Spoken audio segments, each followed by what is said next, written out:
Muitas vezes, olhamos para o passado para nos compreendermos a nós mesmos. Esta noite, voltamos a nossa atenção para o ano de 1888 e para a solene história de Mary Ann Nichols. É um caso que nos recorda que, por detrás dos registros históricos, existem pessoas reais, cujas vidas foram irrevogavelmente alteradas pelos acontecimentos que ocorreram. Esta é a história delas, da melhor forma que pode ser contada. No final do verão de 1888, o East End de Londres era um mundo à parte da grandiosidade da capital vitoriana. Whitechapel era um bairro de contrastes gritantes, um labirinto de becos iluminados a gás, alojamentos superlotados e pobreza desesperada. Era um lugar onde milhares de pessoas lutavam pela sobrevivência, vivendo do dia a dia com os parcos rendimentos de trabalhos precários. O ar estava denso com o fumo das fogueiras de carvão e o barulho de uma população inquieta e fervilhante. A vida para muitos, particularmente para as mulheres sem a proteção da família ou da fortuna, era um desafio implacável e muitas vezes brutal. Foi neste cenário sombrio e opressivo que uma série de acontecimentos se desenrolaria. Acontecimentos que iriam aterrorizar uma cidade e criar uma lenda de escuridão que perdura até os dias de hoje. Esta história não começa com a lenda, mas com uma das mulheres no seu cerne. Uma mulher de 43 anos cuja vida refletia as dificuldades do seu tempo. O seu nome era Mary Ann Nichols, embora fosse mais conhecida como Polly. Mary Ann Nichols nasceu Mary Ann Walker, em Londres, em 1845. Era filha de um serralheiro e, segundo todos os relatos, teve um início de vida normal. Em 1864, casou-se com William Nichols, um maquinista de tipografia, e juntos tiveram 5 filhos. Durante algum tempo, a sua vida seguiu um caminho convencional. No entanto, no início da década de 1880, o casamento desmoronou-se. As razões são debatidas pelos historiadores. Os relatos sugerem que William a pode ter deixado por outra mulher, enquanto ele afirmava que o seu consumo excessivo de álcool tornava a vida incomum impossível. Seja qual for a causa, a separação colocou Mary Ann num caminho difícil e descendente. Sem a estabilidade do seu casamento, ela circulou pelas duras instituições da sociedade vitoriana, concebidas para os indigentes.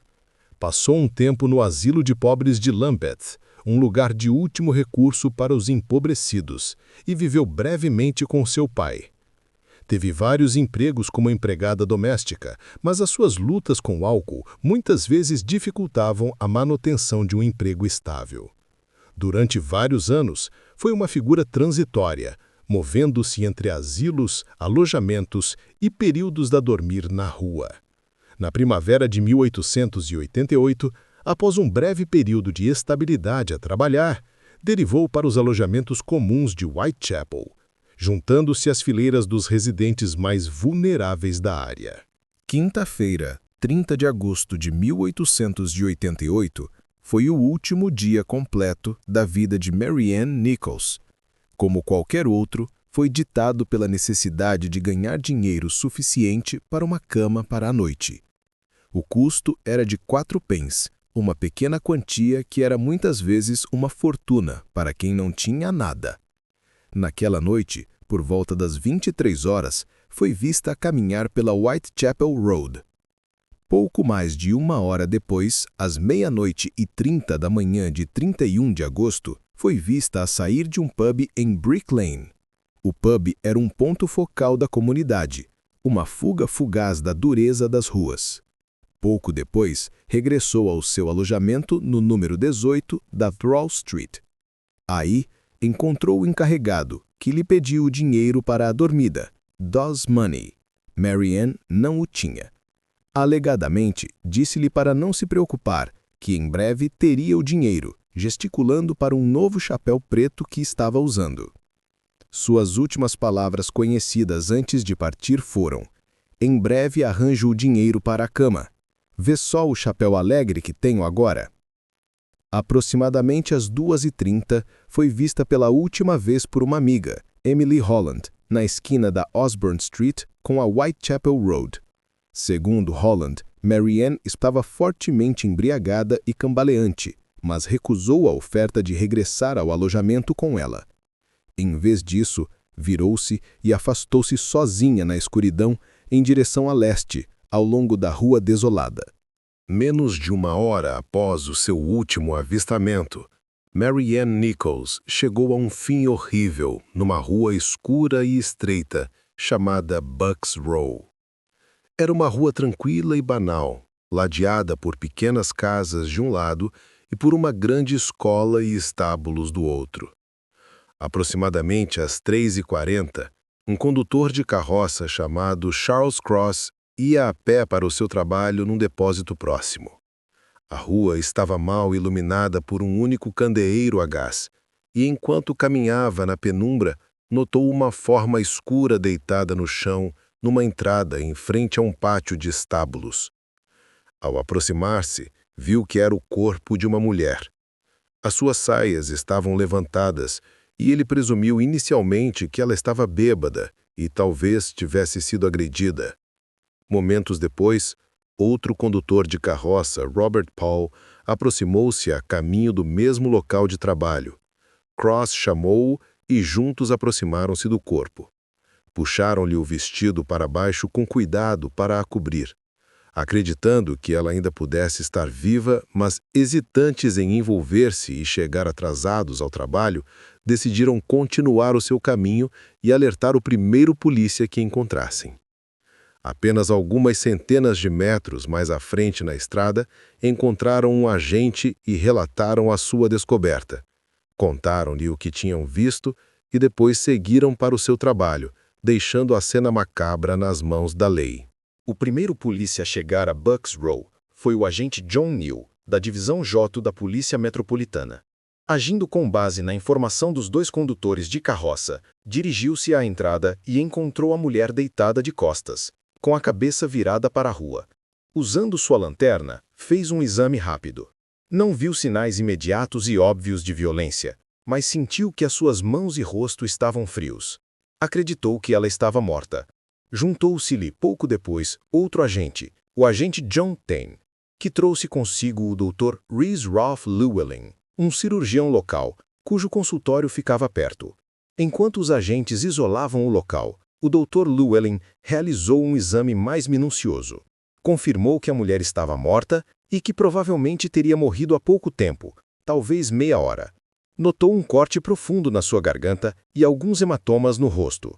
Nesta fase preliminar, a extensão total e horrível dos seus ferimentos ainda não era aparente. A resposta policial inicial foi metódica. Procuraram na área imediata por quaisquer pistas, uma arma ou sinais de luta. Não encontraram nada. Os paralelepípedos estavam secos e não havia manchas de sangue no chão em redor do corpo, o que sugeria que o ataque tinha sido rápido e que ela tinha sido deitada no chão quase imediatamente. Foi chamada uma ambulância e o corpo da mulher desconhecida foi transportado para a morgue de Whitechapel. Foi na morgue, sob a luz crua de um candeeiro a gás, que o verdadeiro horror do crime foi revelado. Quando as roupas da mulher foram removidas pelos funcionários do asilo em preparação para a autópsia formal, descobriram ferimentos devastadores no seu abdômen. A polícia foi imediatamente chamada de volta e o Dr. Llewellyn foi convocado à morgue. O que ele encontrou foi chocante, mesmo para um cirurgião habituado às duras realidades do East End. A garganta da mulher tinha sido cortada por 2 cortes profundos e limpos que iam até a espinha. Mas muito pior foi a mutilação do seu tronco. O seu abdômen tinha sido aberto com uma série de incisões irregulares e profundas. As feridas foram infligidas com um grau de ferocidade e violência anatômica que não se assemelhava a nada que o experiente médico ou a polícia já tivessem encontrado. Acredita-se que o instrumento utilizado foi uma faca longa e afiada, empunhada com força considerável. A brutalidade era profunda e extremamente perturbadora. Não se tratava de um simples assalto que correu mal, ou de um ato típico de violência de rua. A natureza das feridas sugeria um motivo totalmente diferente. Algo impulsionado por uma raiva fria e sádica que desafiava uma explicação fácil e marcava o início de um novo e aterrador capítulo do crime em Londres. A investigação oficial começou com um inquérito do coroner, um processo legal destinado a determinar a causa da morte. Foi presidido pelo coroner de East Middlesex, Win Edwin Baxter. A primeira ordem do dia foi identificar a vítima. Ela foi rapidamente reconhecida por uma antiga residente do asilo de pobres de Lambeth como Mary Ann Polly Nichols. O seu ex-marido, William Nichols, foi chamado e confirmou formalmente a sua identidade. Ele ficou profundamente angustiado, afirmando que não a via há 3 anos, mas que tinha ouvido dizer que ela estava a ter uma vida difícil. O inquérito passou então a estabelecer seus últimos movimentos.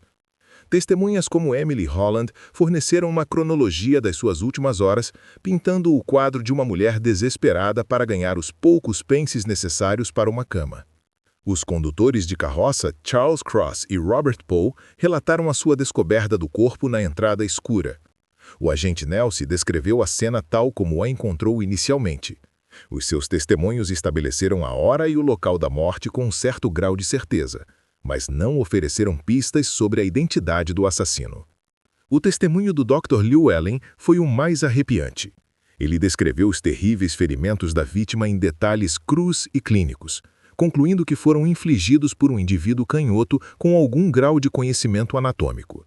A investigação policial, liderada pelo inspetor Frederick Eberline, da Scotland Yard, enfrentou imediatamente desafios imensos. O crime ocorrera numa rua escura, sem testemunhas aparentes. O assassino agira em silêncio e com rapidez, não deixando para trás nenhuma arma, pegadas ou pistas tangíveis.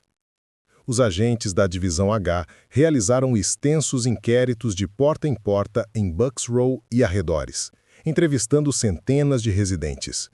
Interrogaram marinheiros das docas de Londres nas proximidades e trabalhadores dos matadouros locais onde os homens estariam habituados a usar facas afiadas.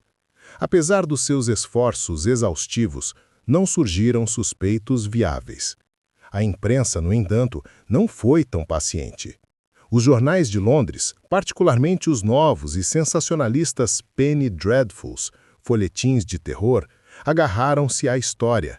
Encheram suas colunas com detalhes escabrosos, teorias especulativas e ilustrações gráficas. O assassinato em Bucks Row foi uma sensação, explorando o fascínio do público pelo crime e pelo lado sombrio de sua cidade.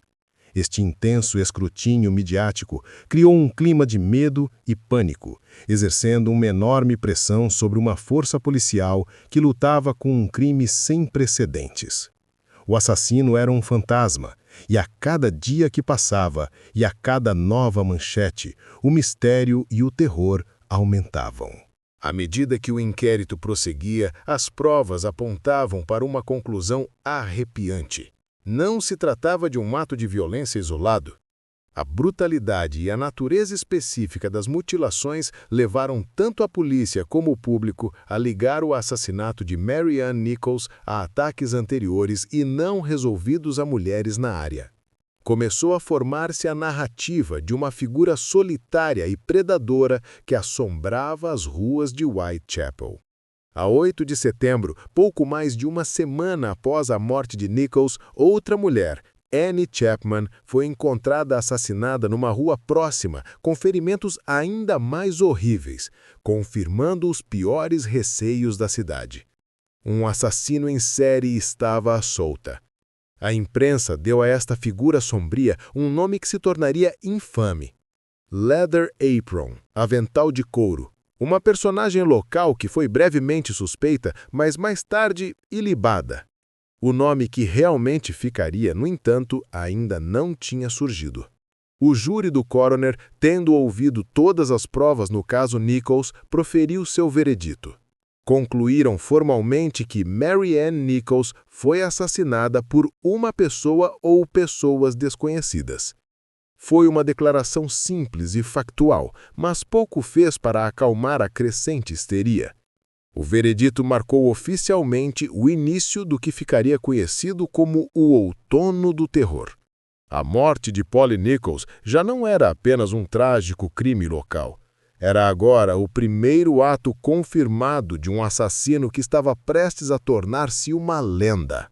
O assassinato de Marianne Nichols foi o início, o crime que estabeleceu o padrão aterrador para os assassinatos que se seguiram. Ela é hoje recordada como a primeira das 5 vítimas canônicas do assassino que em breve seria conhecido pelo mundo como Jack, o Estripador. A sua morte e as mortes das mulheres que a seguiram expuseram a realidade brutal da vida dos pobres na Londres vitoriana, de uma forma que nenhum relatório social jamais conseguiu. O intenso foco midiático forçou o público e as autoridades a confrontar as condições deploráveis do East End. Embora o assassino nunca tenha sido apanhado, o legado dos crimes incluiu apelos renovados à reforma social, a demolição de bairros de lata e a mudanças no policiamento. Quanto a Marianne Nichols, a sua história é muitas vezes ofuscada pela lenda monstruosa do seu assassino. Mas é importante recordá-la não apenas como a primeira vítima, mas como uma mulher, uma filha, uma esposa e uma mãe, cuja vida foi moldada pela pobreza e pelo infortúnio, e cujo fim trágico marcou o início de um dos mistérios criminais mais duradouros e arrepiantes da história. Obrigado por ter passado esse tempo conosco. Refletir sobre estes eventos passados é uma forma de recordar os indivíduos envolvidos e o impacto que suas histórias tiveram nas suas comunidades. Se tiver alguma opinião sobre o caso de hoje, convidamo-o a partilhá-la respeitosamente nos comentários abaixo.